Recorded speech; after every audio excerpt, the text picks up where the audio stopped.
মাননীয় প্রধান উপদেষ্টা এবং জাতীয় ঐকমত্য কমিশনের প্রধান অধ্যাপক মোহাম্মদ ইউনূস, উপস্থিত জাতীয় ঐকমত্য কমিশনের সম্মানীয় সদস্যবৃন্দ এবং জাতীয় নেতৃবৃন্দ, একটা গভীর আগ্রহ এবং অপেক্ষার সময় আমরা সকলে এখানে সমবেত হয়েছি। আগামী একদিন পর শুক্রবার দিন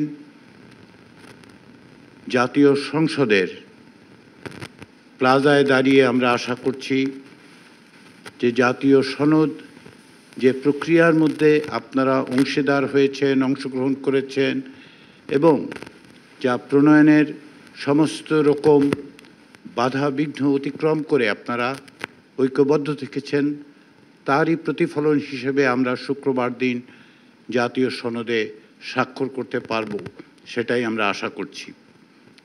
তারই সমস্ত রকম প্রস্তুতির দিকগুলো আমরা সম্পন্ন করার চেষ্টা করছি। এই সনদ স্বাক্ষরের ক্ষেত্রে অনুষ্ঠানের জন্য আরও একটু বেশি সময় নেওয়ার বদলে আমরা দ্রুততার সঙ্গে অগ্রসর হওয়ার চেষ্টা করেছি এবং সেদিক থেকে পূর্ব প্রস্তুতি হিসেবে আপনাদের প্রত্যেককে অনুরোধ জানানো হয়েছিল এবং প্রত্যেকটি দলের পক্ষ থেকে জাতীয় সনদের স্বাক্ষরকারীদের নাম বেশ কিছুদিন আগেই আপনারা দিয়েছেন, সেজন্য আন্তরিক ধন্যবাদ। এই অনুষ্ঠানে আমরা চাই জাতীয় নেতৃবৃন্দের পাশাপাশি বিভিন্ন রাজনৈতিক দলের সঙ্গে যারা যুক্ত সে সমস্ত অতিথিরা উপস্থিত থাকুন। সেই বিবেচনার থেকে আপনাদের কাছে আমরা অনুরোধ করেছিলাম যেন আপনাদের অতিথিদের তালিকা আমাদের দেন। অধিকাংশ দলের কাছ থেকে আমরা তো পেয়েছি এবং সেটি আমরা আগামীকাল থেকে এই অনুষ্ঠানের যে আমন্ত্রণপত্র সেগুলো আপনাদের কাছে আমরা পৌঁছে দিতে পারব। অনুষ্ঠানের একটি দিকের কথা আমি আপনাদের মনোযোগ আকর্ষণ করতে চাই, সেটি হচ্ছে স্বাক্ষর অনুষ্ঠানে আমরা এমনভাবে ব্যবস্থা করব যাতে স্বল্প সময়ের মধ্যে সকলেই প্রত্যেকটি দলের প্রতিনিধিরা এগুলো স্বাক্ষর করতে পারেন।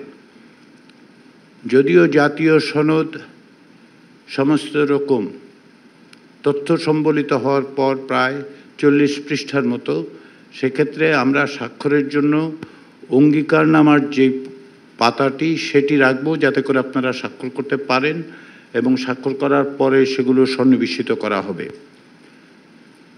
আমরা এটাও লক্ষ্য করেছি গত কাল এবং আজকে কিছুটা বিভ্রান্তি, কিছু তথ্য এদিক সেদিক প্রচারিত হয়েছে। অনেক রাজনৈতিক দলের নেতারা আমাদের সঙ্গে যোগাযোগ করেছেন, অনেক সাংবাদিকরাও যোগাযোগ করেছেন, কিন্তু আমি জাতীয় ঐকমত্য কমিশনের পক্ষ থেকে সুস্পষ্টভাবে বলতে চাই যে আমাদের দিক থেকে প্রস্তুতি সম্পন্ন হচ্ছে, পাশাপাশি আপনাদের দিক থেকে যে সহযোগিতা অব্যাহত আছে তাতে আমরা আশাবাদী যে একটি আনন্দঘন পরিস্থিতির মধ্য দিয়েই আমরা এই জাতীয় সনদ স্বাক্ষরের অনুষ্ঠানটা সম্পন্ন করব। প্রায় 1 বছর ধরে এই প্রক্রিয়ার সূচনা হয়েছে এই অর্থে যে গত বছর সেপ্টেম্বর মাসের পর যে সমস্ত সংস্কার কমিশন তৈরি হয়েছিল তার প্রতিবেদনের ভিত্তিতেই জাতীয় ঐকমত্য কমিশন তার সুপারিশনামাগুলো দিয়েছিল এবং আপনাদের পক্ষ থেকে মতামতের ভিত্তিতে আমরা 84টি বিষয়ে সিদ্ধান্ত এবং ঐকমত্য তৈরি করতে পেরেছি। এর কিছু বিষয়ে কিছু নোট অফ ডিসেন্ট আছে যেগুলো জাতীয় সনদে সুস্পষ্টভাবে উল্লেখ থাকছে এবং কি কারণে এই ভিন্নমত সেটা উল্লেখিত থাকবে, যাতে করে ভবিষ্যতে একটি দলিল হিসাবে, একটি রাজনৈতিক দলিল হিসেবে এটি যখনই যার কাছে যাবে, যিনি এটি ব্যবহার করবেন তিনি দেখতে পারবেন যে কোথায় কোথায় রাজনৈতিক দলগুলো একমত হয়েছিল, কোথাও নোট অফ ডিসেন্ট ছিল, কোথায় ভিন্ন মত ছিল এবং কি প্রস্তাবগুলো পরবর্তী সময়ে কি সুপারিশগুলো কে কীভাবে বাস্তবায়ন করেছেন। সেদিক থেকে আমরা যে চেষ্টাটা করছি সেটা হচ্ছে যে জাতীয় সনদের কপি শুধু অনুষ্ঠানে নয়, অনুষ্ঠানের পরেও বিভিন্নভাবে যেন প্রত্যেকটি নাগরিকের কাছে সেটা পৌঁছে দেওয়া যায়। আমরা সেই চেষ্টা অব্যাহত রাখব কমিশনের পক্ষ থেকে, এবং আমরা সরকারকে অনুরোধ করব যেন এটি সকলের কাছে পৌঁছে দেওয়ার ব্যবস্থা করেন, এবং এর মধ্য দিয়ে যেন নাগরিকরা সকলেই বুঝতে পারেন যে রাষ্ট্র সংস্কারের ক্ষেত্রে এক অভূতপূর্ব প্রক্রিয়ার মধ্য দিয়ে বাংলাদেশের রাজনৈতিক দলগুলো যে অঙ্গীকারে পৌঁছেছেন, সেই অঙ্গীকারের রূপ কি, কি বাংলাদেশের রাষ্ট্রের ভবিষ্যৎ পথরেখা কি, এবং এগুলো বাস্তবায়নের ক্ষেত্রে কতদূর অগ্রগতি হচ্ছে তারা যেন সবসময় নজর রাখতে পারেন। এই পুরো প্রক্রিয়ার সময় রাজনৈতিক দলগুলোর পক্ষ থেকে, আপনাদের পক্ষ থেকে যে অভাবনীয় সহযোগিতা জাতীয় ঐকমত্য কমিশন পেয়েছে, তার জন্যে আমি বারবার আপনাদেরকে আন্তরিক ধন্যবাদ জানাতে চাই।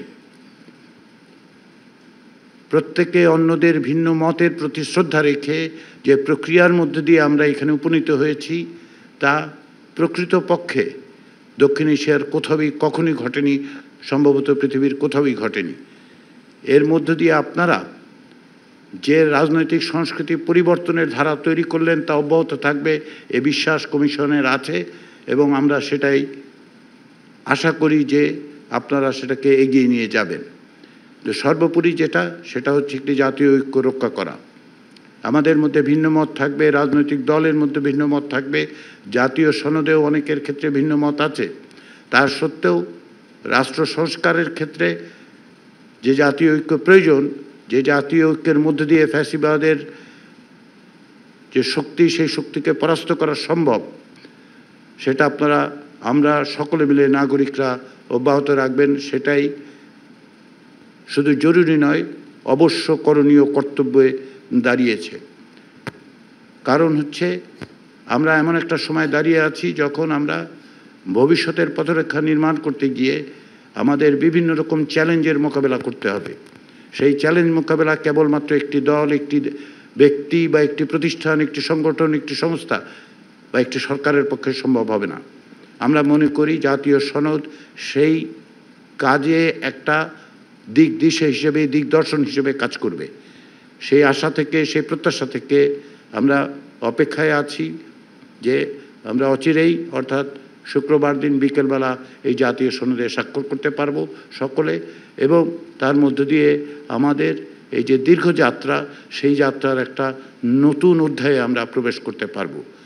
সেই কাজে আপনাদের সহযোগিতা প্রত্যাশা করে আবারও সকলকে আন্তরিক ধন্যবাদ জানিয়ে আমি আমার বক্তব্য শেষ করছি।